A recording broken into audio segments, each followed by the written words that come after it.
eh, es esto de la obediencia, ¿no? Esto es importante y nos dice obedezcan en el Señor, es decir, haciendo referencia a esa voluntad de Dios, no una obediencia, digamos, que a ciegas, porque como seres humanos también tenemos fallas y a veces como padres se puede mandar algo que tal vez no siempre va al bien de sus hijos, ¿no? Entonces, en ese caso, nuestra orientación tiene que ser en esta obediencia del Señor. Y también hay es como un mandato recíproco, ¿no? Los hijos que obedezcan, y en la siguiente parte también dice, papás, no exasperen a sus hijos, sino fórmenlo más bien mediante la instrucción y la corrección. Otra vez menciona, ¿no? Según el Señor. Tenemos dos partes muy importantes que hace alusión a la instrucción, es decir, una orientación, y también la corrección, ¿no?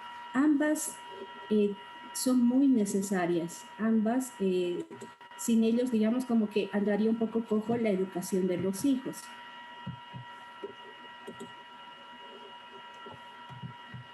Entonces, resaltamos una vez más esta obediencia y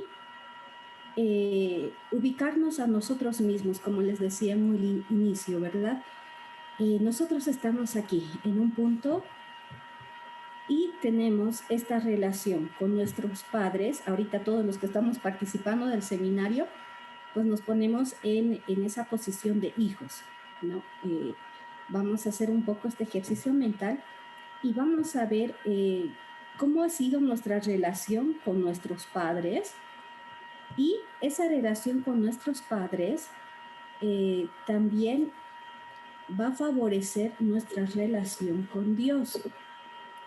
Había en una ocasión un retiro que pude participar, nos habían mencionado algo, ¿no? Esta obediencia tiene que ir en sintonía con una voluntad. Decían, esta B, creo, se puede ver, ¿verdad? Lo que voy escribiendo. Sí. Esta B es nuestra voluntad, ¿no? Esa es mi voluntad, la que yo deseo, lo que yo quiero. Tiene que ir en sintonía con esta otra B, que esta B grande es la B de voluntad, la voluntad de Dios. Y nos hacía referencia, ¿no? Que mi voluntad se vaya asemejando a la voluntad de Dios. Tendría que unirse estos dos. Tendría que unirse. ¿Y cómo saber cuál es la voluntad de Dios? Pues nosotros como padres, ¿no? Cuando queremos enseñar algo, nos damos las formas de comunicar. Una de las formas de comunicación de Dios es la Sagrada Escritura. ¿Cómo saber la voluntad de Dios? Pues simplemente hay que ir a las Sagradas Escrituras. Y la verdad es un ejercicio muy, muy grande, ¿no? Alguna ocasión yo preguntaba por qué a los retiros los llaman ejercicios espirituales, hasta que en una ocasión pues me hicieron ejercitar, ¿no? La palabra de Dios. Entonces entendí, ya sé por qué se llama ejercicio, porque se trata de leer y plasmar esa palabra de Dios en mi vida y tratar de encontrar qué es lo que Dios quiere para mí. Entonces, solo entonces se puede juntar estas dos B's, ¿no? La voluntad de Dios con mi voluntad. Y bueno, también mencionar, ¿no? Como hijo, ¿cómo estoy yo? ¿Cómo ha sido mi relación con mis papás?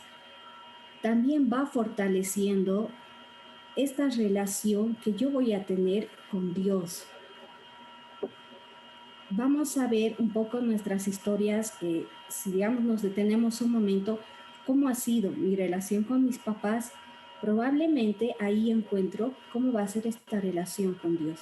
Obviamente, bueno, como todos sabemos, la familia es la primera escuela, pero después a lo largo cuando nosotros ya vamos madurando, creciendo, también encontramos otras personas.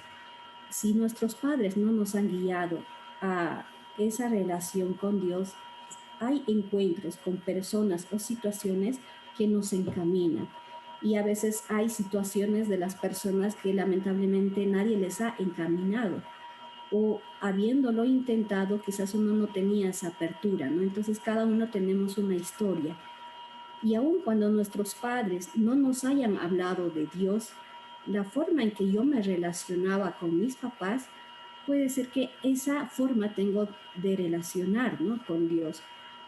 Por ejemplo, les cuento algo, ¿no?, de la experiencia personal.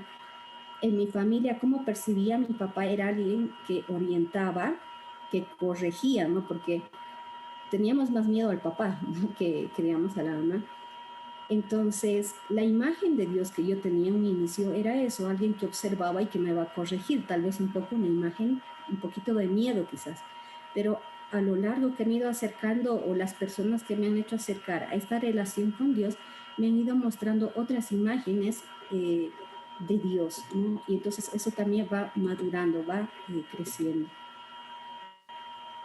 Entonces, aquí también quiero mencionar algo, ¿no? En el texto que escribió, ¿no?, este que estamos leyendo, de la página 92, nos dice una frase: honrarlos aunque no se lo merecieran. ¿Qué opinan ustedes? ¿Será que esto es así o no?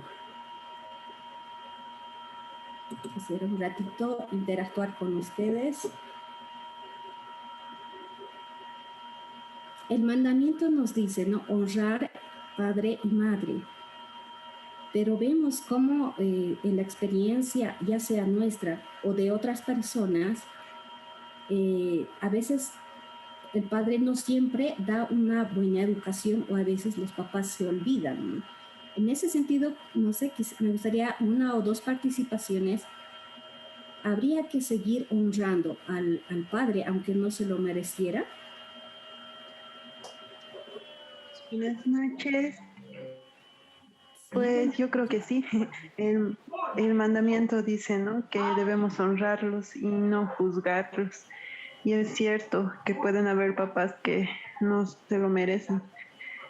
Y también dicen, ¿no?, padres que no, más o menos que no incentiven también a sus hijos al pecado, ¿no? Hay muchos papás que hacen esto, pero creo que como hijos solo tenemos que honrarlos, no juzgarlos. Eso es Erika. ya, muchas gracias. Les cuento un caso de alguien que conocí, ¿no?, cuando estaba viviendo en Cochabamba. Eh, Había un señor ya mayorcito, ¿no?, muy, muy viejito el señor, y vivía solo. Entonces, casi ya ni podía caminar el señor. Y a veces cuando pasábamos por ahí pedía de favor que se lo compremos comida porque casi no podía caminar bien. Y en alguna ocasión creo que se había caído, alguien más fue a auxiliar al señor. Y en eso tuvieron que llamar, ¿no?, al hospital, creo que estaba, pero no aparecía nadie de los hijos. Cuando nos enteramos, o sea, la pregunta era: ¿por qué? ¿Dónde está su familia? ¿Por qué nadie le asiste, no? Ahí fue donde nos enteramos de que cuando él era más joven, ¿no?, y tenía sus hijos, que les daba un trato tan fuerte a sus hijos, que a veces solía botarlos de casa y les dejaba durmiendo en la calle, ¿no?, a sus hijos. Y decían que por eso los hijos ya no se acercaban al Señor, por todo esto que habían vivido. En esa situación, por ejemplo, una opinión más, ¿quién me podría decir? ¿Aún así habría que honrar padre y madre?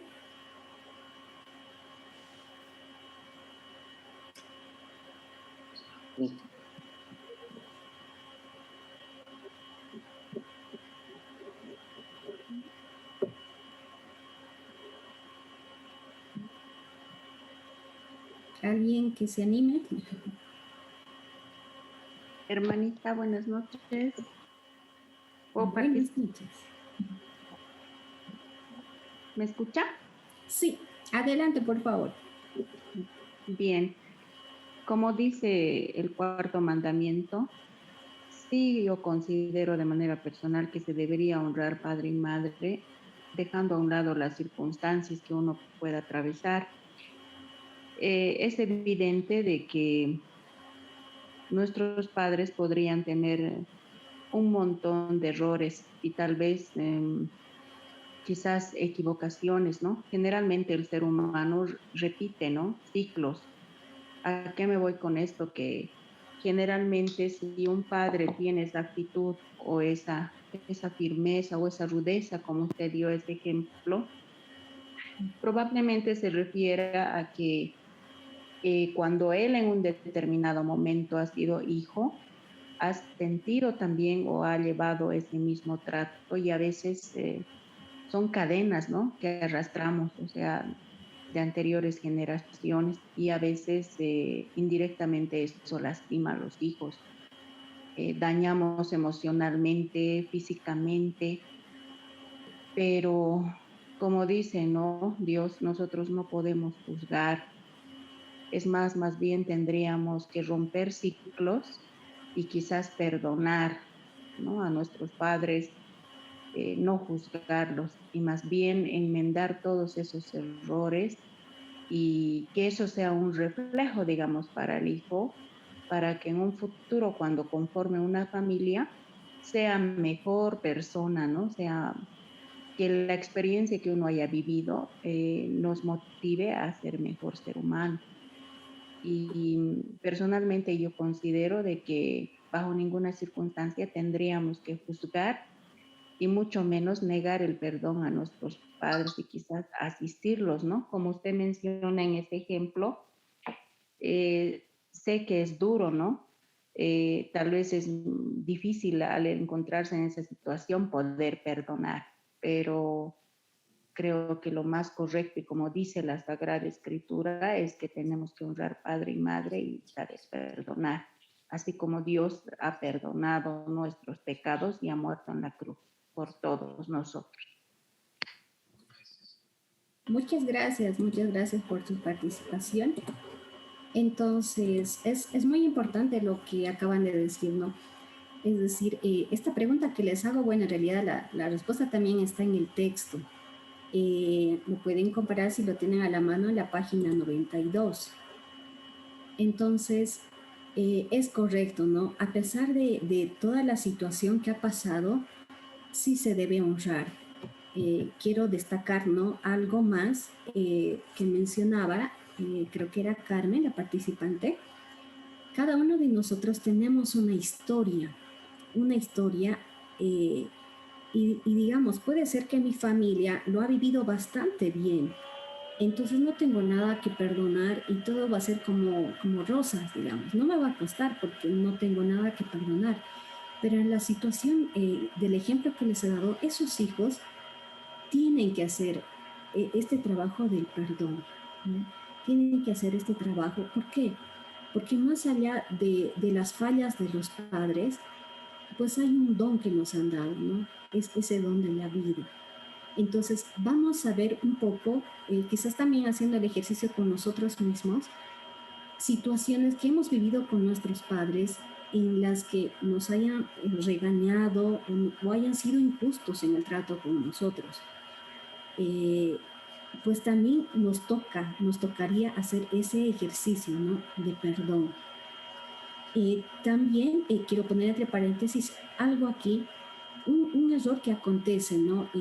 Bueno, estamos en posición de hijos, pero también vamos a estudiar un poquito a los papás o tal vez a nosotros mismos, si es que ustedes ya son papás, entonces también esta M que ven ahí es de mamá y aquí hay otra P que es de papá y aquí está el hijo, ¿no? Aquí quiero hacer, digamos, un aporte que hace desde la psicología. Creo que entre los participantes también tengo otro compañero, psicólogo. Él también va a saber comprender esto. En esta relación, ¿qué pasa? Están mamá y papá. Voy a utilizar este lápiz. Se juntan y, bueno, tienen al hijo, ¿verdad? Hay una falla que se da en los padres cuando hay un problema entre mamá y papá. Uno de los errores que se da ahí es, por ejemplo, hay una discusión entre los dos y en esa discusión ¿qué es lo que a veces hace uno de los progenitores? Quiere que su hijo le apoye, o a mamá o a papá. Entonces, ¿qué hace? Intenta hacer alianzas, ¿no?, con el hijo para que entre los dos ataquen, por decir, al padre. O a la inversa, puede ser papá que se quiera aliar con el hijo en contra de la madre. Entonces, ahí también hay otra de las fallas. ¿Por qué? Porque cuando se hace eso, se quita la autoridad de los progenitores. Si es la madre quien se alía con el hijo, entonces está desautorizando al padre, y a veces cuando hay casos de infidelidad o cualquier otra discusión menor, ¿qué es lo que dicen? Y ustedes mismos han debido escuchar, ¿no? Se dice, que tu padre no sirve para nada, que ese es un tal, es un cual que nos ha hecho este daño. O sea, se empieza a aliar con el hijo. ¿Por qué? Porque quiere que el hijo le defienda y que vaya contra el padre. Pero ahí está causando un gran daño, porque lo que haya pasado entre mamá y papá tiene que quedarse solamente entre los dos. El conflicto o el pleito que haya pasado se tiene que solucionar entre estos dos y no meter en ese conflicto al hijo, ¿no? Porque si no, después cuando pase algo con el hijo y yo quiero que su papá le recomiende, entonces si yo le he quitado la autoridad de papá o de mamá, entonces ya no va a tener esa fuerza, ese efecto. Ya no va a tener esa misma intensidad, digamos, que reñile. Pero si yo delante de mi hijo le digo, no, tu papá no sirve para nada, tu papá ha sido infiel, tu papá esto, tu papá lo otro, o tu mamá es, no sé, infiel, o tu mamá que no cocina, que tu mamá no ayuda en la casa, o no sé. Entonces yo estoy quitando esa imagen de mamá y de papá ante el hijo, y puedo causar más daño en vez de buscar la solución. Entonces, y eso cuando hay un hijo, pero imaginen que hay más hijos, pues entonces esto se va a hacer más un embrollo, porque va a decir, bueno, yo me quiero aliar con este otro hijo y yo con el otro, ¿no? Entonces todo lo que pase a nivel de pareja tiene que quedarse ahí. Y bueno, como hijo, cuando niño estamos más vulnerables, nos dejamos guiar más o por mamá o por papá de acuerdo a las emociones. Pero una vez teniendo ya el pensamiento desarrollado, el entendimiento, pues ya por nosotros mismos tenemos que darnos cuenta. Y si nosotros nos miramos a nosotros mismos como hijos, pues veremos si hemos sido parte en algún momento del conflicto de nuestros padres, apoyando a mamá o apoyando a papá, cuando esa situación ni siquiera debería llegarnos, ¿no? No debería llegar hacia nosotros. Entonces, eso es lo que pasa a veces en las relaciones familiares y bueno, hay que evitarlas.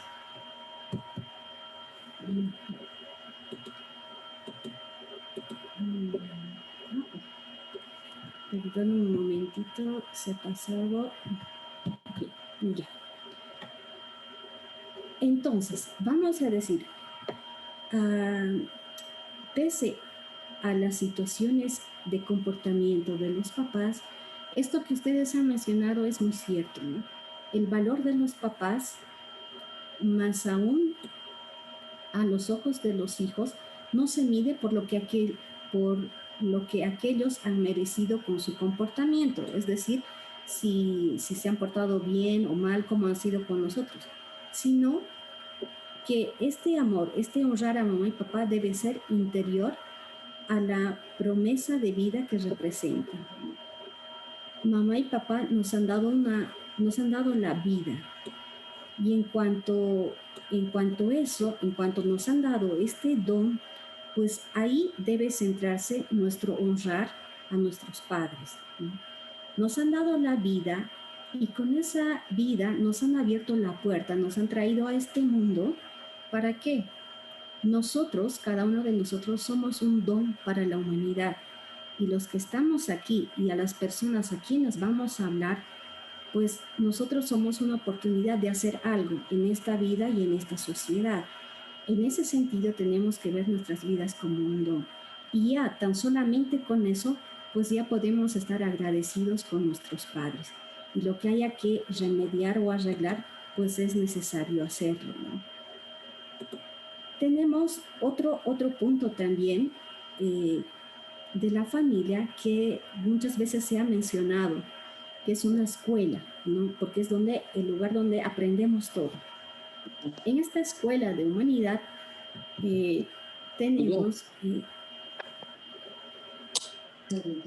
¿Perdón? ¿Alguien quería hablar?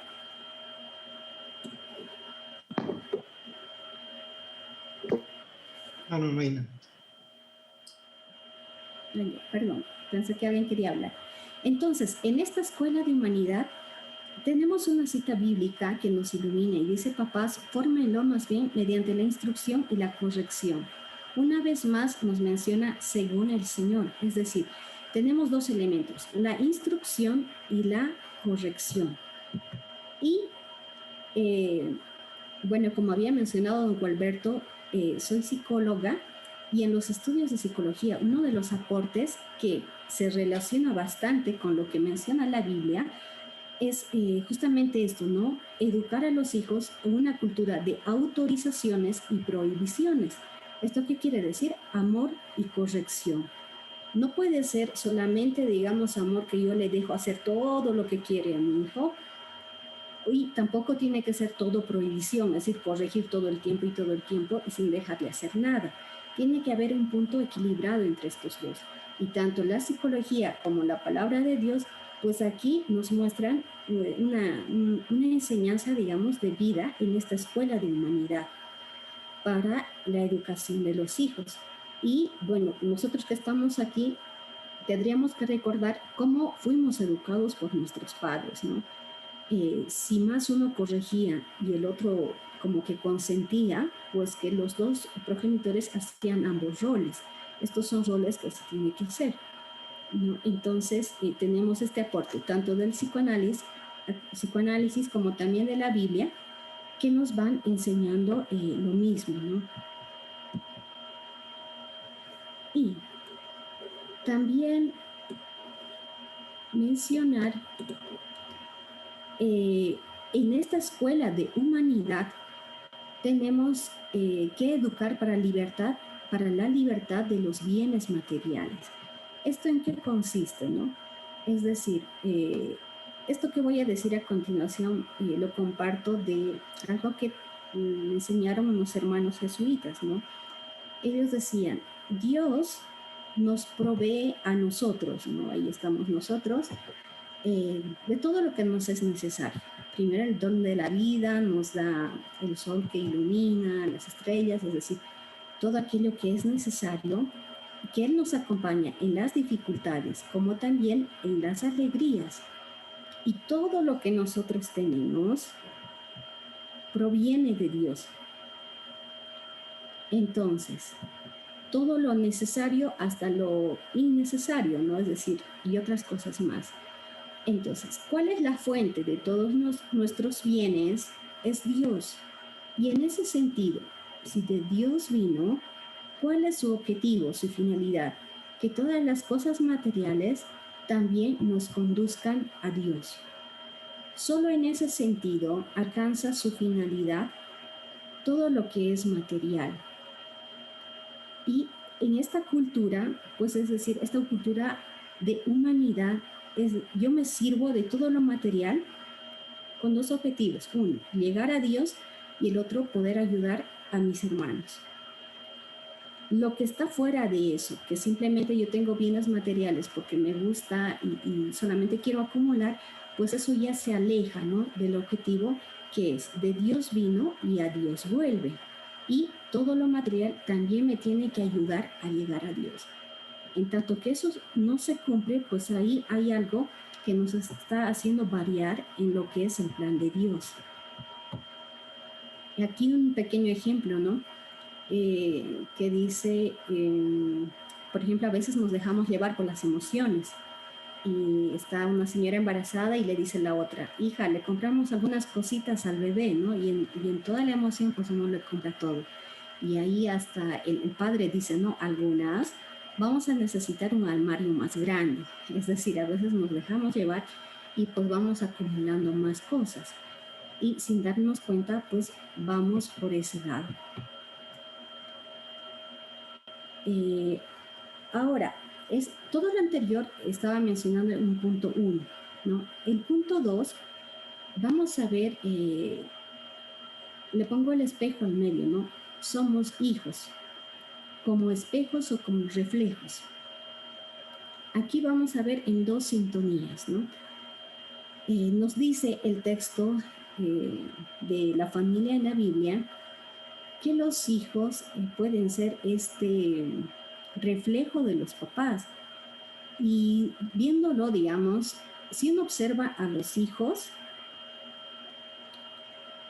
muchos de los comportamientos son adquiridos de los padres. No es que el padre a veces dice, hace esto o hace lo otro, no lo dicen palabras, sino con los actos. Con los actos hace algo y el niño adquiere eso. Y difícilmente se puede dar cuenta el progenitor, pero cuando otra persona mira desde afuera, dice, esta actitud la tienen sus papás. Y a veces eso no se dan cuenta, ¿no? Entonces, los hijos pueden estar reflejando los comportamientos de los papás, tanto los positivos como los negativos. Entonces, en ese sentido, pues hay que tener bastante cuidado en cómo es el comportamiento de los padres frente a los hijos, porque van a adquirir, no solamente por lo que les digamos, sino también por cómo actuamos. Ellos van a hacer este reflejo, ¿no? Ahora, desde la psicología, también se dice que los papás son como un espejo para los hijos. ¿Por qué son como espejos? Sobre todo esto en la primera infancia. Porque cuando, por decir un ejemplo, ¿no?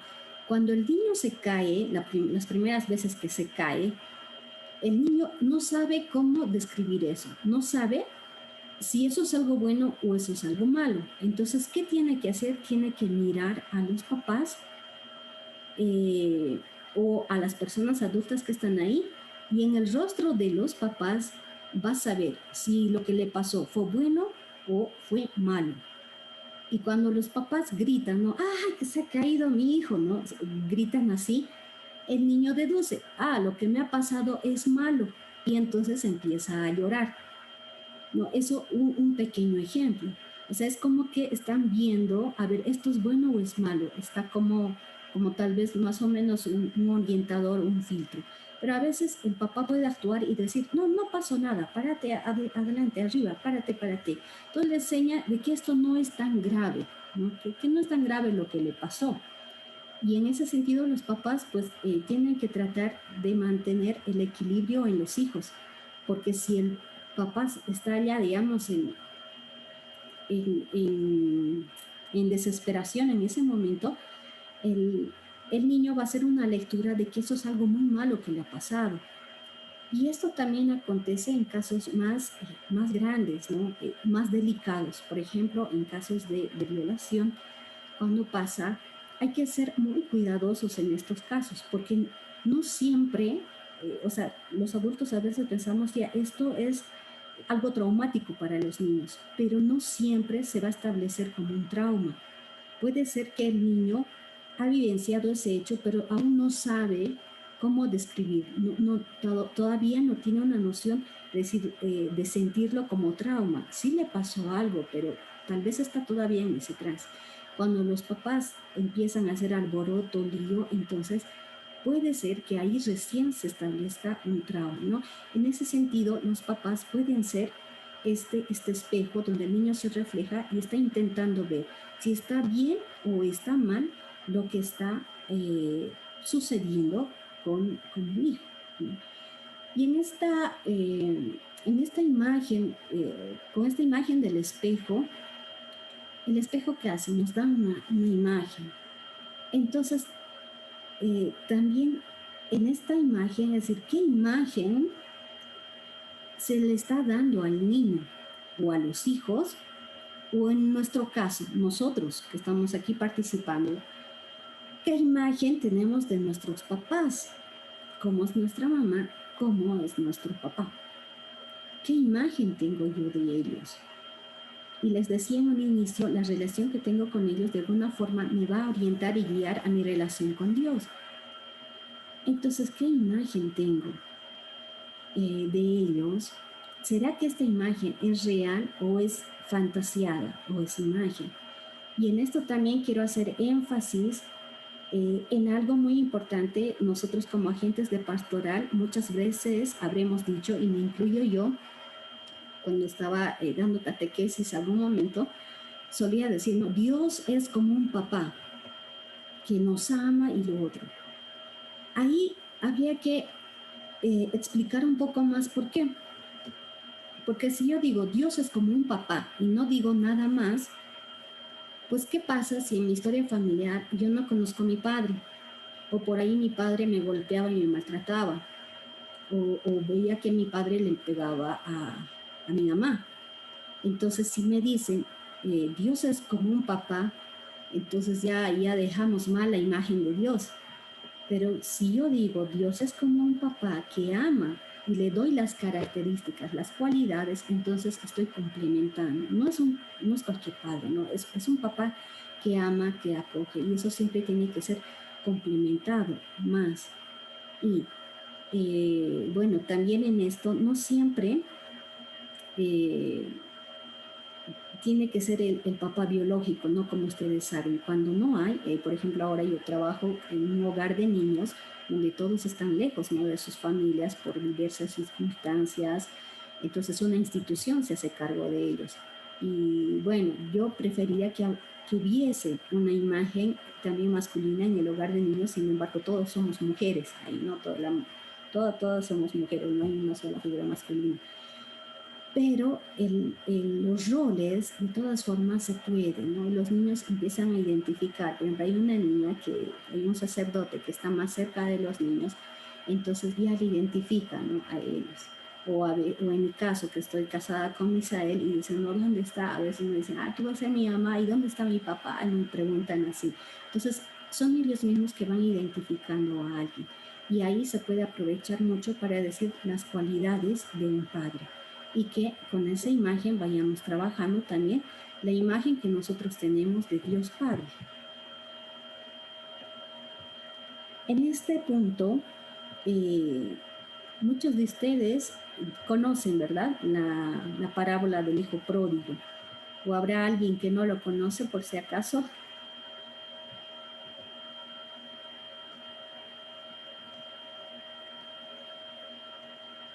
Bueno, asumo que todos la conocen, esta historia del hijo pródigo. Y nos vamos a seguir ubicando cada uno de nosotros en esta imagen de hijos, ¿no? Y también con la imagen de Dios Padre. ¿Qué pasó en esta parábola del hijo pródigo? Simplemente vamos a hacer un pequeño recuerdo que, bueno, un hombre tenía 2 hijos, el menor de ellos dijo a su padre, padre, dame la parte de la herencia que me toca. Y el padre les repartió la herencia. Aquí quiero hacer un alto en este punto. ¿Por qué el hijo va donde el padre a pedirle el dinero? Si él vivía con él. ¿Por qué va y le dice, dame? ¿Y por qué quiere alejarse? Aquí pasa algo pasa, porque si este hijo fuese feliz, ¿por qué querría irse lejos de la casa del padre? Una de las interpretaciones del hijo pródigo que leí mencionaba de que la imagen que este hijo tenía de su papá no era una imagen verdadera, porque si hubiese sido una imagen real de su papá, jamás hubiera querido ir de su casa, porque si nosotros estamos bien con nuestros padres, entonces no vamos a querer alejarnos de él, pero este hijo quiere irse. Puede ser, digamos, ya le interesa lo material y todo, pero el amor es mucho más fuerte que lo material. Quiere decir que este hijo no tenía una imagen real de su papá. Y sabemos que este papá está haciendo referencia a Dios Padre. Entonces, ¿qué imagen yo como hijo tengo de Dios Padre? ¿Será una imagen real o una imagen desvirtuada? El hijo pródigo parece que tenía una imagen desvirtuada de su papá, y es que por eso quiere irse. Y una vez que se va, sabemos que nuestros padres han querido dar lo mejor de sí hacia nosotros, nos han dado. Si nosotros nos ponemos en lugar del hijo pródigo, pues podemos decir, nosotros nunca hemos hecho eso que hace el hijo pródigo, ¿no? Que irse, malgastar el dinero, o sea, nunca.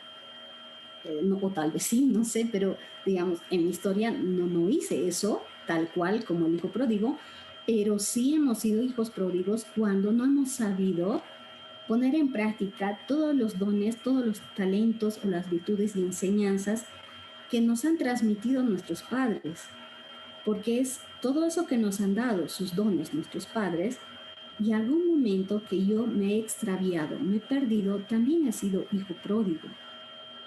Entonces, este hijo, dice, no muchos días después, agarra todo y se va. Y desperdicia todo lo que le ha heredado su padre. Entonces también es momento de preguntarnos a nosotros, ¿qué hemos hecho con todas las enseñanzas que nos han dado nuestros padres? ¿Lo hemos sabido aprovechar o por ahí lo hemos derrochado o lo hemos olvidado? ¿No? Entonces, si nos ponemos en lugar del hijo pródigo, pues también estamos quizás en alguna situación semejante, ¿no? No será igual, pero podemos hacer una analogía de eso. Y a veces en nuestras historias personales, al menos yo, ¿no? Ha llegado algún momento de verdad en que me he sentido así como ese hijo pródigo que está entre los chanchos, es decir, de que no he hecho bien algo y ahí viene el padecimiento. Y ese padecimiento tiene una razón de ser, no está ahí por nada. Una de las reflexiones que tengo de la vida, ¿no? Es que cuando te dan consejos, si tú no haces caso de los buenos consejos, es decir, si no aprendes a la buena, la vida te hace aprender a la mala. Te pasa experiencias, situaciones que, ni modo, si no fue a la buena, tengo que aprender a la mala, ¿no? Entonces es como que toqué fondo. Y solo cuando tocamos fondo es cuando tenemos ese sentido de humildad, porque él cuando se ve la situación en que estaba, solo entonces, dice, partió pues de vuelta donde su padre, y cuando aún estaba lejos, su padre lo vio. Se conmovió, corrió, se echó sobre su cuello y lo besó. Entonces el hijo le dijo, Padre, he pecado contra el cielo y contra ti, ya no soy digno de llamarme hijo tuyo. Aquí entra la conciencia. Es importante ese momento en que nosotros decimos, momento, ¿qué he hecho con mi vida? ¿En qué me he equivocado? Como hijo, como padre, como abuelito, como tío, no sé, ¿en qué me he equivocado? Es un momento de conciencia, no solamente no tengo nada, mi papá me va a dar lo material, entonces voy a regresar. No, es un momento donde toqué fondo y digo, ¿qué he hecho con mi vida? Necesito a alguien que me ayude. Y entonces, solo entonces se empieza a configurar la imagen real de su papá. Solo entonces puede ver el rostro verdadero de su padre y no la imagen que tenía antes de irse. Y es ahí donde el padre, después de ver esta actitud del hijo, es que dice, no, saquen el mejor vestido, pónganselo, coloquen un anillo, zapatos, traigan un becerro, mátenlo y comamos. Es decir, un motivo de fiesta, un motivo de alegría. Alguna vez, haciendo un poco de esto en otras charlas, ¿no? con papás, yo les preguntaba, ¿qué harían si ustedes trabajaran harto y le darían un dinerito a su hijo para que vayan? Pero su hijo se lo gasta, no estudia, no hace nada, se lo gasta. Y las respuestas de los papás de ver eran muy interesantes, ¿no? Algunos decían, no, pues me reniego, le chicoteo, le voy a guasquear. Decían opiniones así. Y una señora dijo, no, digo, es así, me da rabia, me enojo, pero ¿qué voy a hacer? Es mi hijo, tengo que ayudarle, ¿no? Le reñiría y todo, pero también le ayudo, ¿no? Es decir, ahí sale esas cualidades. Pero no sale simplemente porque el hijo volvió, sino porque hay una condición que es el arrepentimiento. ¿Y qué significa, no? Un poquito tal vez entre paréntesis decir, el anillo, ¿qué significa? Es signo de filiación. Ahora lo he encontrado.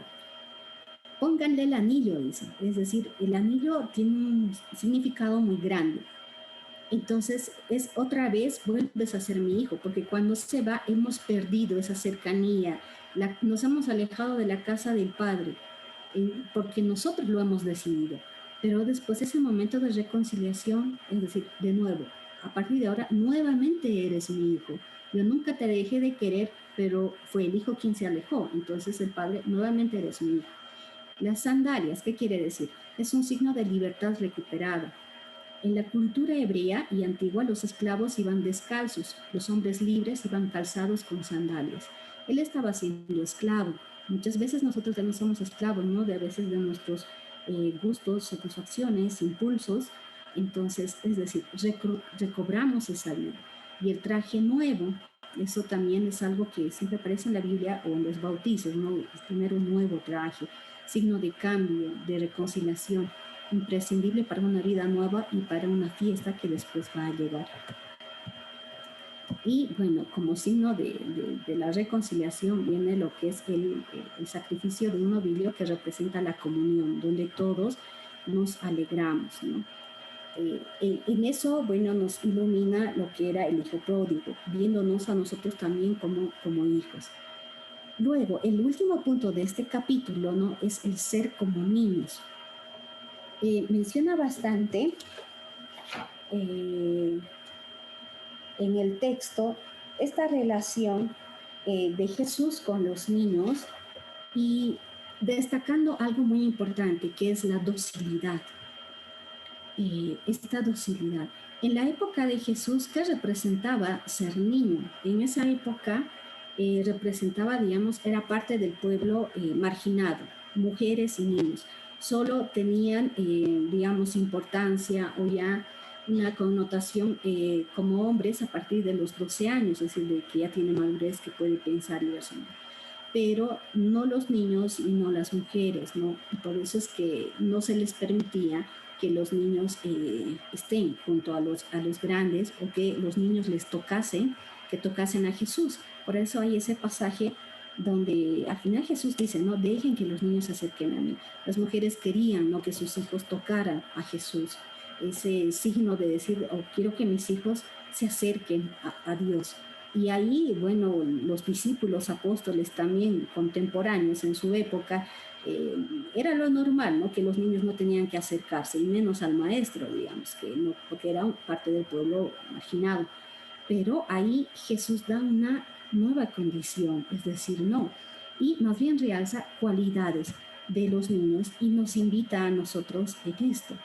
Y donde lo destaca más es en las bienaventuranzas, ¿no? En este texto también me ha parecido interesante cuando dice las bienaventuranzas, bienaventurados los pobres, los mansos, los que lloran, los que tienen hambre y sed de justicia, los limpios de corazón, y hace esta pregunta, ¿no? El autor, Moscoso, dice, ¿acaso, no es acaso el niño pobre, pequeño, manso y limpio de corazón? Pues ahí está, ¿no?, en esa semejanza con las bienaventuranzas. En cuanto nosotros tengamos estas cualidades, pues nos estamos pareciendo a estas cualidades de los niños. En mi trabajo yo puedo ver y también me hacen notar que yo también tengo que aprender esas cualidades de los niños. Por ejemplo, cuando los niños se enojan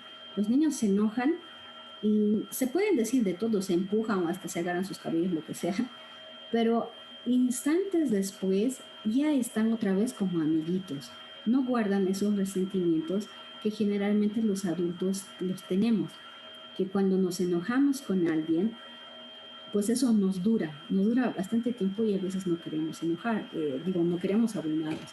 Y algo gracioso que pasa también en los kinders, por ejemplo, cuando los dos niños se pelean y les avisan a sus mamás, ¿no?, que no he peleado. Y las mamás se enojan entre ellas. Los niños ya vuelven a ser amiguitos, pero las mamás de ambos niños siguen enojadas y por más tiempo, ¿no? Y en esta docilidad de los niños, pues nos da apertura a que podamos recibir formación de los demás. Un niño se deja conducir y también representa algo que es nuevo, es decir, con ganas de aprender. Entonces, eso también nos hace falta mucho a los adultos. ¿Por qué le cuesta cambiar tanto o aprender nuevas cualidades a un adulto? Porque es decir, como que ya está más, es como que uno le cierra las puertas, decir, no, ya soy así, ya no. ya no necesito aprender más o creer que lo que yo soy es lo perfecto y lo correcto. En cambio, los niños no, están dóciles a que sean moldeados y a veces eso también nos falta.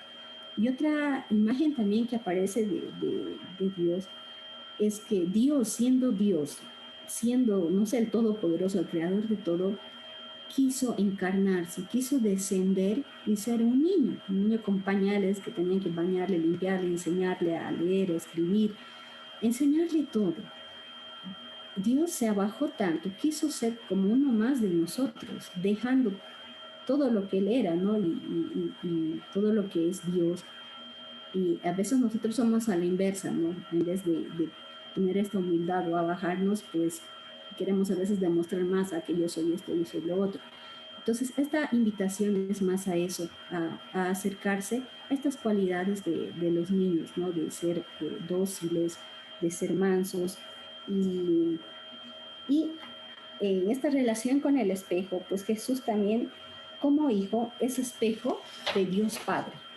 Es decir, quien me conoce a mí, conoce al Padre. Eso es lo que dice Jesús. Y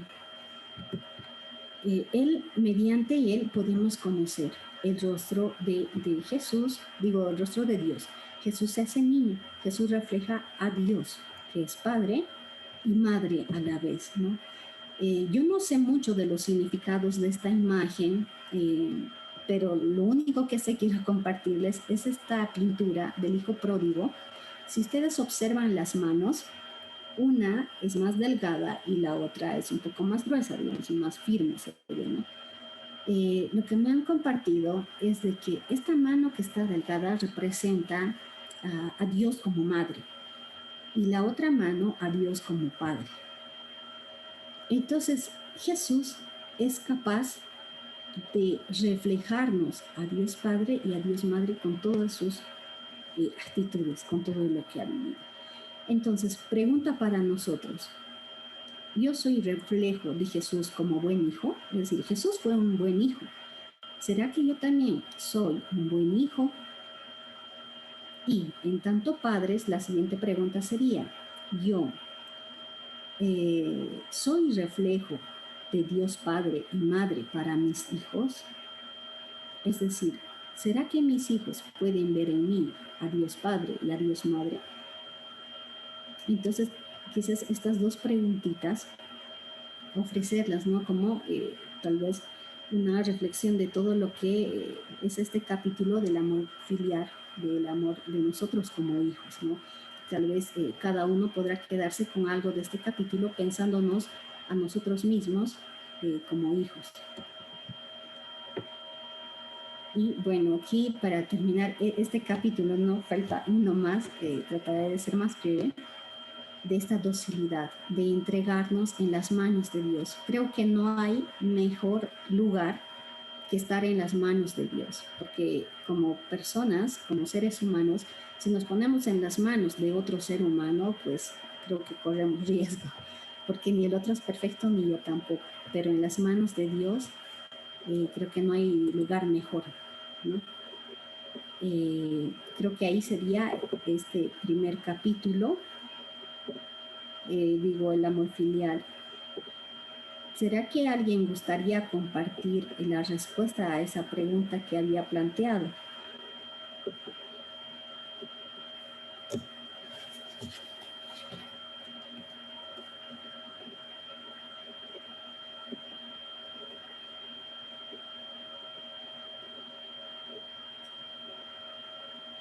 Sonia, ¿podrías leer la pregunta otra vez, por favor?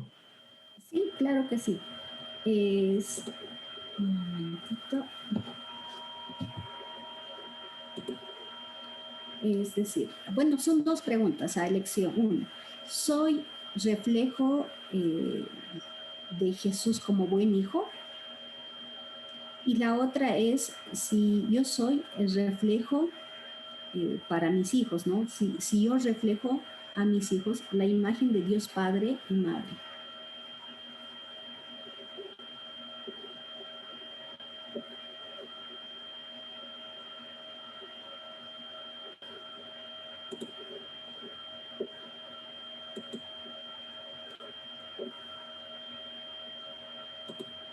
práctica, o quizá, bueno, lo apuntamos y tal vez al final de la charla, pues podemos compartirla también.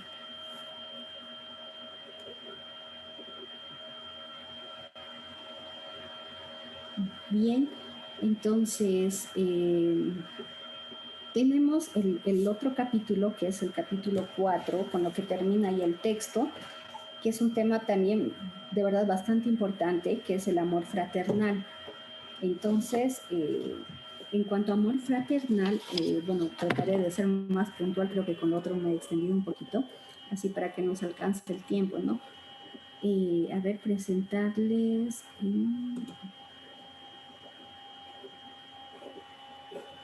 aquí tengo...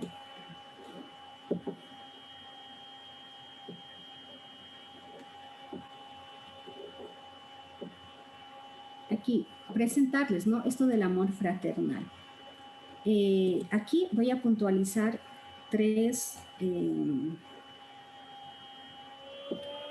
otros tres puntos importantes de este tema. Aquí está.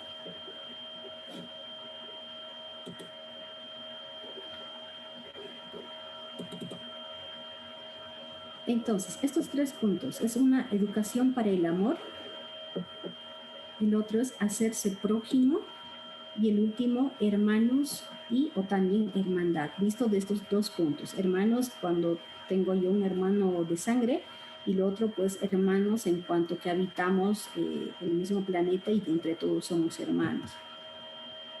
En esos dos sentidos, ¿no? Hermanos consanguíneos y hermanos en el mundo. Aquí quiero destacar algo que es parte del ser humano. Todos nosotros, sin excepción, ¿no? De todos los seres humanos, quizás la única excepción pueda ser Jesús, pero nosotros en cuanto a seres humanos, estamos compuestos, desde el psicoanálisis se dice, ¿no? Por dos impulsos o pulsiones, pero digamos, en un lenguaje más sencillo, dos fuerzas. Por eso es que está dividido en dos, esta persona, ¿no? Que por un lado habla el psicoanálisis de pulsión de vida, que hace referencia al amor, y por otro lado nos habla de la pulsión de muerte, que es la agresividad. ¿Qué es lo que hace la pulsión de vida? Pues ahí tenemos todo aquello que construye, es decir, todo lo que por amor hacemos, el amor a los hijos, a la familia, el amor al esposo, el enamoramiento, a los hermanos, a las amistades y todo eso, es una fuerza que nos impulsa a crear, es conocido también como el amor. ¿Y qué es lo otro? Es la pulsión de muerte. ¿En qué se traduce esta pulsión de muerte? Es en la agresividad.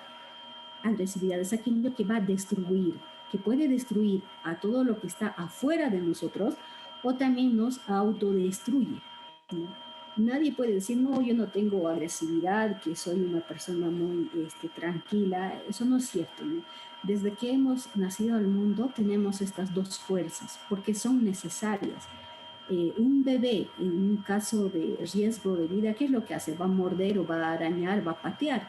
Esas son pulsiones de agresividad que lo necesita para defenderse de posibles peligros. Y pulsión de vida que necesita seguir amando y que lo amen, ¿no? Son estas dos fuerzas que nos acompañan todo el tiempo, toda nuestra vida. Y es mediante estas dos fuerzas que vamos a establecer relaciones con las demás personas. Entonces, esto no podemos perder de vista, porque también en este capítulo nos menciona todo aquello. Entonces, vamos a la educación para el amor. Algo que destaca en este punto de educación para el amor es en cuanto a las fuerzas del amor. Nos habla de una sexualidad que tiene que ser clara y delicada, una cultura sexual humana, una cultura sexual auténticamente humana. Y ahí vamos a hacer referencia a nuestros primeros modelos de amor. Nuestros primeros modelos de amor son nuestros padres. ¿Por qué? Porque cuando niños hemos visto cómo se han amado o cómo se han odiado. Y sin ir muy profundo a las historias personales, ustedes también han debido conocer, ¿no? Cuando una persona ha vivenciado un amor muy bonito entre los padres, pues también quiere tener esa experiencia y quiere hacer familia. Pero también hay situaciones cuando los papás son, digamos, ha habido mucha violencia y todo, a veces los hijos ya no quieren ni casarse, dicen, ¿para qué me voy a casar si pasa eso en el matrimonio? Si eso es un matrimonio. Entonces, los niños ven cómo se aman los papás, ahí están presentando un modelo del amor. Y bueno, cuando infancia, en la infancia también, ¿no? Yo, ¿cuál es mi primer amor como bebé, digamos? Ha sido mi mamá o mi papá. Cómo yo me he relacionado con mis padres, ese modelito de relación también se extiende a las parejas. Todos aquí somos agentes de pastoral o nos estamos formando para eso, pues esto también tenemos que tomar en cuenta cuando guiamos a las parejas, que lo que no hemos resuelto en nuestra infancia muchas veces se lleva a nuestra vida matrimonial. Y eso lo digo por los estudios de psicología, pero también por la experiencia propia. Nosotros como psicólogos también tenemos que hacer nuestro análisis psicológico de nosotros. En eso yo encuentro, ¿no?, de que alguna situación que he vivido con mis padres o con mi madre se vuelve a despertar en la relación con mi pareja. Entonces hay que ver si el conflicto que tengo va direccionado de verdad a mi pareja o es un problema, un conflicto que yo estoy llevando desde mi infancia. Y eso me va a pasar no solo con mi pareja, también puede pasar, he visto que también hay religiosas que están participando de este seminario, pues también me va a pasar con mi cohermana de comunidad, también me va a pasar eso. Alguna persona me va a revivenciar mis conflictos que no he resuelto cuando niña, ¿no? Eh, por ejemplo, simplemente, ¿no? Un ejemplo, si el padre o madre abandonó al niño, cuando ya en la vida de cercanía con una persona o en el matrimonio, esta persona cuando, digamos, se vaya, no se va a ir lejos, no le está abandonando, simplemente haga un viaje, la pregunta es, ¿por qué no estás abandonando? Pero es que en realidad no se está abandonando. Sale eso, ¿por qué? Porque esa situación lo ha vivido cuando niño y no ha sido superada. Entonces los reclamos que están direccionándose a la pareja en realidad son reclamos que han sido dirigidos a nuestros padres. Pero no estoy diciendo que todos, ¿no? Algunos de estos problemas. Entonces ahí, cuando acompañamos a las parejas, hay que saber ubicar de dónde está viniendo este conflicto. ¿Es de verdad con el progenitor o viene tal vez de algo no resuelto de la infancia? Entonces, ahora, en esto de la sexualidad clara y delicada, empieza esta sexualidad desde el amor. ¿Cómo veo yo? ¿Qué es para mí el amor? Entonces, ¿dónde he visto yo por primera vez que es el amor? Es con mis padres o con las personas que tengo alrededor. Veo cómo se quieren o no se quieren. Entonces ahí estoy teniendo una primera idea de lo que es el amor. Segundo, ¿no? La sexualidad tiene que ser riqueza de toda persona. No se puede negar la sexualidad ni satanizarla, decir que es algo malo. Es parte de nuestro ser la sexualidad, porque si no fuera algo bueno, Dios no nos hubiera dado una sexualidad. Entonces hay que saber valorar esta riqueza con cuerpo, alma y espíritu. No se puede disgregar. No puede haber relación sexual, hay, ¿no? Lamentablemente hay, solamente por placer, pero eso queda cojo. Tiene que estar siempre el amor y el placer. En tanto que hay amor y placer, como que alcanza el culmen, ¿no? Estos impulsos sexuales, amor y placer tienen que ir juntos, ¿no?, para ser equilibrado. Lo demás va a haber desviaciones y eso no va a ser, no va a alcanzar la plenitud en la persona y hasta puede haber grandes que se lastiman, ¿no? Puede haber situaciones que se lastiman entre la pareja. Entonces se tiene que tomar la sexualidad con toda su riqueza para valorar el cuerpo, la dignidad de persona, con cuerpo, alma y espíritu, ¿no? En esta función. Por eso la educación sexual tiene que ir en esta sintonía. Lamentablemente la educación sexual en nuestra sociedad pues no toma en cuenta eso, simplemente a veces repartir preservativos y ya, sino, es decir, yo como persona, con mi cuerpo, ¿a quién decido darme? Porque yo soy un don, mi cuerpo es un don, no lo puedo dar así nomás. Entonces tengo que tener en cuenta toda esta riqueza, ¿no? Solo entonces alcanza su plenitud, la sexualidad. Y en esta sintonía también vemos el otro punto que es la educación para la castidad. Y aquí hay que hacer una diferencia, es decir, todos tenemos que vivir la castidad, no solamente los que están en la vida religiosa. Y en esto se hace una puntualización, una diferencia entre castidad y celibato. La castidad tiene que ver con esa donación del amor, con una donación de que todo lo que yo tengo y todo lo que soy, decido, ¿no? A quién se lo doy, cómo se lo doy, y también si yo estoy casada, mi amor va a ser destinado a esta persona a quien yo he elegido y no la puedo estar esparciendo, digamos. Eso es lo que pasa cuando hay infidelidad, ¿no? Ya se divide el amor y se divide el placer y entonces hay las desviaciones. Entonces, la castidad es una donación del amor y en ese sentido, pues también la castidad es una conducta de templanza que toma un individuo en el control de sus impulsos sexuales. En cambio, el celibato es un estado permanente, digamos, sin sexo, ¿no? Eso es una opción que se toma cuando hacen los votos religiosos, ¿no? En cuanto a los religiosos. Entonces, la castidad todas la tenemos que vivir orientando nuestros impulsos sexuales y para dar vida, es decir, vida ya sea teniendo hijos o vida cuando yo doy una palabra de ánimo, de apoyo a la otra persona, pues también estoy generando vida, estoy creando, ¿no? Hay los impulsos del amor. El siguiente aspecto importante es hacerse prójimo en la familia. En este capítulo nos habla anteriormente, ¿no? Cuando yo era niña o estaba en el colegio, nos hablaban del buen samaritano, ¿no?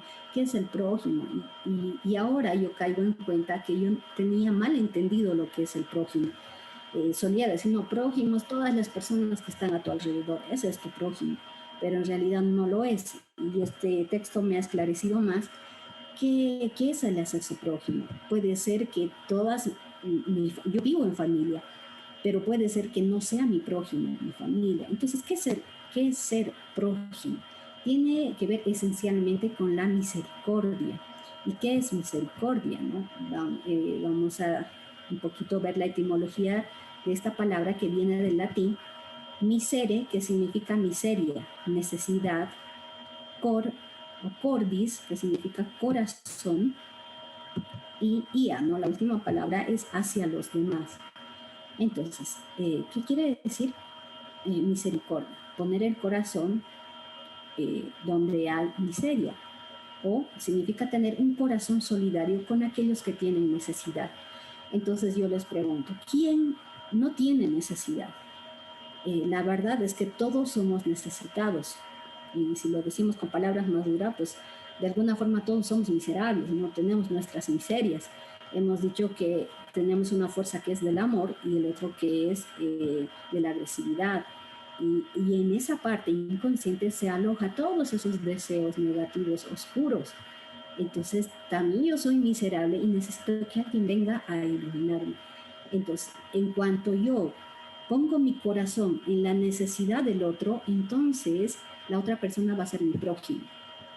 En cuanto no haga eso, pues aunque viva al lado mío o a mi cama acostado, pues en realidad tal vez no es mi prójimo.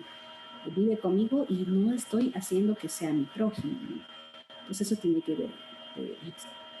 Y también en la relación que tenemos unos con otros, el hacerse prójimo también requiere otras cualidades, el de la confianza. En este texto resaltaba mucho, ¿no?, de que es importante confiar, y esto es algo tan importante en las parejas, en los hermanos, pero no es una confianza de que tengo que confiar porque tengo que confiar y nada más, sino esto se lo construye, la confianza tiene que ser construida. Hay situaciones que rompen esta confianza y es muy difícil recuperarla. Entonces, si yo confío en el otro es porque he encontrado algo en el otro que me hace confiar. Y en la pareja o en mi comunidad con mis hermanos, ¿qué hago yo para que los demás confíen en mí? ¿Será que confía mi pareja en mí? ¿Será que confía mi hermano en mí? Y si no confía, ¿qué hago para establecer esa confianza? No tiene que ser siempre de ambos lados. para fortalecer esta confianza. Y más aún, cuando ha habido un daño, esa confianza se rompe. Entonces, si esa confianza se ha roto, ¿qué hago para reparar, para construir? Así como los parafunos que están rotos ahí. Hay que repararlo, no puedes decir, ya le he hecho daño y ya, una vez se pasa ahí. No, tengo que hacer algo para recuperar esta confianza. Y ahora tampoco podemos andar desconfiados de todo el mundo, como que pensando que todos me quieren hacer daño. Porque si yo vivo así con mi hermana o hermano o con mi pareja, pues voy a ir yo dañando la relación, porque el otro va a percibir que yo desconfío todo el tiempo, con motivo o sin motivo, por si acaso. Entonces, esa relación no va a durar mucho, se va a ir debilitando. Otro de los puntos en la fraternidad es la sinceridad cordial. Tenemos que ser sinceros. Tenemos que ser sinceros, pero no es decir, yo digo la verdad, digo las cosas de frente, porque yo soy así, transparente y no sé qué. No, tiene que ser cordial. Cordial, ¿qué quiere decir? Corazón, otra vez misericordia. Sinceridad con misericordia. ¿Por qué? Porque yo tengo que ser sincera porque quiero ayudarle al otro, pero no puede ser sin medirme mis palabras. Tiene que ser por amor. Tengo que poner mi corazón en la miseria del otro y acercarme con esta intención de ayudarle, no simplemente con dañar, porque las palabras pueden dañar. Entonces, tiene que estar acompañado la verdad con la caridad. No puede ir separado uno del otro. Y creo que el Papa escribió un documento acerca de esto, que ahorita me estoy acordando, luego lo voy a revisar. Y otra cosa que también nos ayuda mucho como ejercicio es la empatía. Digamos, ¿cómo le hice sentir yo a la otra persona? Haré este ejercicio. Digamos, he tenido una discusión con esta persona, entonces voy a intentar ponerme en los zapatos del otro. Voy a intentar ponerme en su lugar y ver cómo está percibiendo ella la situación. Eso me va a permitir a mí poder entender la situación desde el punto de vista de la otra persona y también desde mi punto de vista. Entonces seré capaz de salir de mí misma y poder ver la situación conflictiva con más amplitud. Y pasamos ahora un poquito más a lo que es la hermandad, la familia en situación difícil. Decía Freud, también desde el psicoanálisis, hay tres sufrimientos muy grandes, o sea, tres fuentes de sufrimiento. Uno es la fuente de sufrimiento que tiene que ver con la naturaleza. Cuando pasa un terremoto, pasa algo, no tengo cómo defenderme, ¿no? La tecnología hace sus intentos, pero no siempre. A veces puede pasar algo, un desastre natural y bueno, hay una fuente de sufrimiento. Lo otro son las enfermedades. A cualquier momento nos llega, ahora estamos viviendo una pandemia, nos causa mucho sufrimiento, dolor.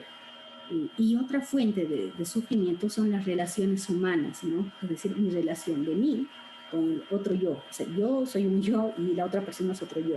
Yo tengo mi mundo, esa persona tiene su mundo. ¿Cómo me relaciono? Ahí hay una fuente de sufrimiento y esto lo vamos a ver todos. En cuanto yo como hermano de mi hermano que es de la misma sangre, pero también en cuanto a la persona con quien vivo, con quien cohabito, que puede ser mi esposo, mi papá, mi mamá, y tanto esa naturaleza somos hermanos. Y les hablaba de las pulsiones de muerte, ¿no? Estos impulsos están presentes desde el primer pasaje de la Biblia y eso lo vemos en el Génesis. ¿Qué pasó ahí? En esa relación de los dos ya empieza, ¿no? Es decir, la desobediencia primero. ¿Y qué pasa en esa relación? Ahí hay una pareja. Y cuando Dios le pide cuentas a Adán, que dice, no, la mujer que me has dado, o sea, le echa la culpa a la mujer. La mujer que hace, le echa la culpa a la serpiente. O sea, ninguno quiere asumir. ¿Y qué prefiero? Antes de que me culpe a mí, que la culpe o que la castiguen a ella, ¿no? O sea, esa es la actitud que se tiene. Estaban todos felices en el paraíso, no se daban cuenta del bien y del mal, pero cuando ya uno tiene que asumir responsabilidad, uno no es capaz. Ahí sale la pulsión de agresividad. Y Adán dice, no, ha sido la mujer que me has dado. Y ahí se establece la desconfianza, se establece una ruptura de toda esa armonía que había. Y la mujer también, es decir, uy, o sea, el hombre que me acompañaba y que creía que me va a defender, pues ahora ya me ha echado la culpa. Y bueno, ¿qué hago? He hecho la culpa a alguien más, que está la serpiente. Y a veces, ¿qué pasa en la familia? A quienes son más vulnerables, los hijos que no se pueden defender, entonces a veces se va pasando la pelotita, ¿no? De uno al otro, hasta uno que no se pueda defender y le llega a él. Otro pasaje que nos presenta es la historia de Abel y Caín, que son los hijos. Ahí también habría que preguntar, ¿no? ¿Cómo fue esa educación de los papás hacia los hijos? Que siendo hermanos, Abel y Caín, uno llega a matar al otro. ¿Por qué? Por celos, por envidia. Hay una matanza y es algo que se ve, ¿no? en todas las familias. Y es algo también que nos muestra, ¿no? el texto de la familia cuando atraviesa situaciones difíciles. En la familia también, dice, ¿no? el texto, se sabe de incomprensión, de cansancio, de ruptura, de tragedias y de odios. Y tenemos algo más que nos va a dar a luz en la palabra de Dios, es la historia de José. Está también en el texto, me imagino que lo han leído, esta historia, para hacerles recuerdo nada más un poquito, es la historia, ¿no? de que por ser preferido José por su papá no se da cuenta, ¿no? de lo que va a causar con los hermanos. Era el último hijo y lo quería mucho. Entonces, pero ha hecho muy notorio este amor por este hijo que los demás han entrado en envidia. Al entrar en envidia, pues, ¿qué es lo que quieren hacer? Es destruirlo. ¿Por qué? Porque es el objeto que nos separa, digamos, del amor de nuestro padre, entre ellos aman eso. Entonces, él luego empieza a tener unos sueños y él también se pone en cierto, pareciera que José es como que inofensivo, que el que no ha hecho nada malo, pero en la lectura de la historia de José también se nota cierto engreimiento en José, porque él empieza a soñar y que donde los demás, las varitas de los demás se doblegan ante la varita que tiene José. Entonces los demás hermanos empiezan a decir, o sea que nosotros te vamos a rendir homenaje a ti, ¿o qué quieres decir? Y luego vuelve a soñarse otra cosa y él vuelve a contar. O sea, él podría percibir que sus hermanos ya tenían envidia de él. Entonces era como que tal vez inocentemente o tal vez con engreimiento, todavía estaba provocando un poco a sus hermanos, diciendo de que ellos iban a rendirle homenaje a él, o cuando se sueña que el sol y la luna también, entonces su papá le dice, ¿no? ¿Cómo? ¿Acaso tu madre y yo también vamos a doblegarnos ante ti? Le dice. Entonces ahí cuando el padre ya le reprende un poco. Los hermanos no pueden aguantar todo eso. Entonces, ¿qué pasa?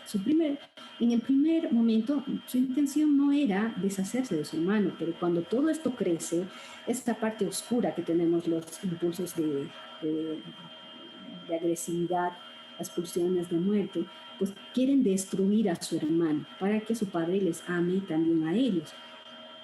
Entonces, terminan primero con intención de matarle, después dicen, uno de los hermanos aparece y dice, no, ¿para qué lo vamos a matar? Mejor hay que venderlo. Terminan vendiéndolo, lo venden y inventan una historia acerca de él, ¿no? Que lo ha comido las bestias feroces que solo han encontrado su ropa. Es decir, ¿cómo se arma todo esto? Y es algo que también pasa en las familias. Ese lado oscuro nuestro aparece y nosotros tenemos que saber dar lugar más al amor que a esta parte oscura que tenemos, ¿no? En la historia de José. ¿Qué pasa en la historia del hijo pródigo? Es una parte que hace rato no les mencioné. Falta la parte del otro hermano, ¿no? El hijo se va y cuando regresa, el hijo mayor estaba trabajando cuando regresa. Y se pone celoso, ¿no? Se acerca a la casa, oye la música y le llama uno de los sirvientes, le dice, ¿qué pasa? Y le dicen, tu hermano ha vuelto y tu papá mandó a matar un ternero gordo para hacer una fiesta. Y él ya no quiere entrar. Entonces, ¿cuál es ahí el rol de los padres? Probablemente, o sea, sí, en la historia de José y en esta historia del hijo pródigo, no es la intención del padre hacer sentir celos a los otros hijos, ni que el otro hijo se sienta mal en lo del hijo pródigo. Simplemente no se están dando cuenta, pero a veces se puede causar ciertas rencillas entre los hermanos. Pero ahí el rol del padre es poder esclarecer y manejar esa situación Entonces, como dice aquí, su padre tuvo que salir a rogarle que entrara. Pero él muy enojado le dijo, he trabajado para ti desde hace muchos años y nunca te he desobedecido, pero a mí jamás me has dado un cabrito. O sea, le empieza a reclamar. En cambio, a tu hijo que se ha gastado el dinero con prostitutas, matas para el ternero más gordo y todo. ¿Cuál es la respuesta del padre ante la queja del hijo? Le dice, pero hijo, tú siempre estás conmigo y todo lo que tengo es tuyo. ¿Cómo no íbamos a hacer una fiesta y alegrarnos por el regreso de tu hermano? Es como si hubiera muerto y vuelto a vivir. Entonces, ahí el rol del padre es esclarecer esa situación, decir, momento, aquí yo actué de esta forma porque hay un motivo. Y le hace notar al hijo que reclama, todo lo que hay aquí es tuyo. O sea, mira eso, no mires dejándote llevar por los celos o por la envidia, solo eso, o sea, esta casa es tuya, tú estabas todo el tiempo conmigo. Entonces, ahí el padre tiene que saberles ubicar a los hijos y hacerle que ingrese a esa fiesta, es decir, alégrate por esto otro. El padre tiene que saber esclarecer y que el hijo sea capaz de observar con otros ojos, ¿no? Es ahí la orientación de los padres. Entonces, en estas dos historias vemos qué es lo que pasa en las familias cuando hay hijos preferidos. O nosotros, no sé si todos tienen hermanos aquí, en mi familia somos 7 y sí hay hijos preferidos, ¿no? Por la cultura más dirigida hacia el machismo, bueno, hay una preferencia de mi madre, ¿no? Hacia más los hombres, pero a las mujeres somos 3, pues no, aprendí a vivir con ello, por decir, es más comprender a ella que querer que ella me comprenda, ¿no? Entonces, hay esta situación de hijos preferidos y cuando hay un hijo preferido, a veces se provoca que este hijo preferido se vaya teniendo un engreimiento de sentirse orgulloso.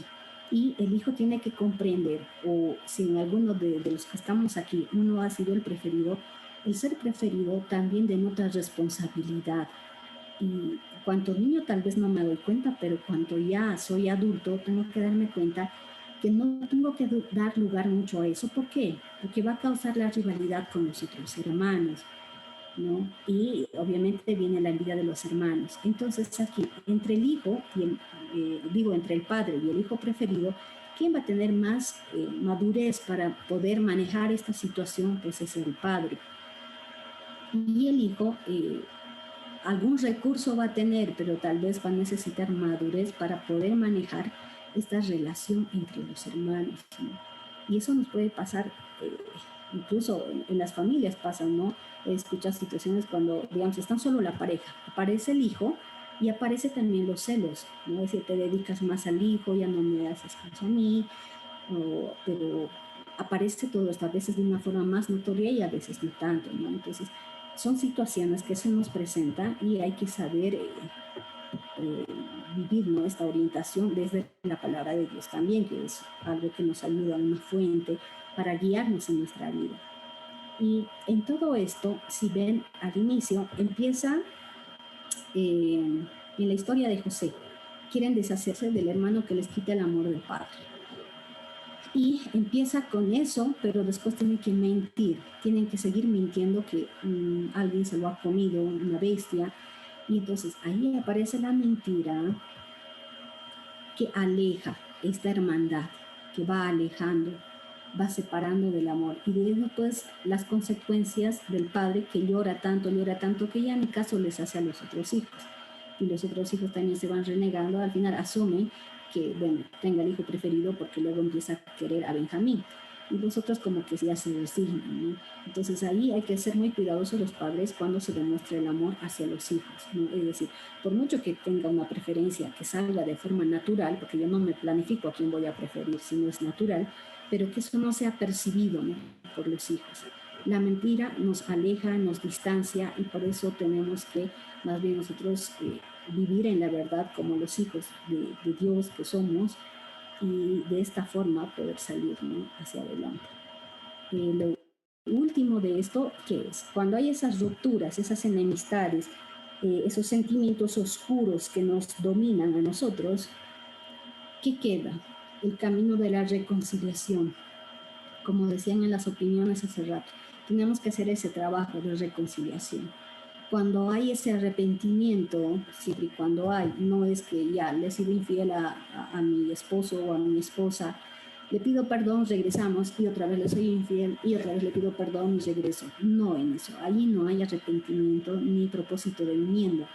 No, pero cuando hay este corazón arrepentido como el del hijo pródigo, pues entonces hay poner la misericordia. Y en eso es Dios, en su providencia, que nos va a unir y nos va a ayudar a reparar todo eso que se ha dañado. Siempre confiemos en la providencia de Dios, y en la historia de José también acontece así, que después más adelante se encuentran los hermanos. Cuando ya José estaba a cargo, ¿no?, en Egipto, tenía un cargo muy importante, le da también, le provoca un poco de resentimiento que le hayan hecho sus hermanos. Imagínense ustedes que sus hermanos quieran venderlo o matarlo y después volverles a ver el rostro. Ahí hay que hacer un trabajo muy grande de poder aceptar la fragilidad del otro ser humano y también mi fragilidad y ese propósito.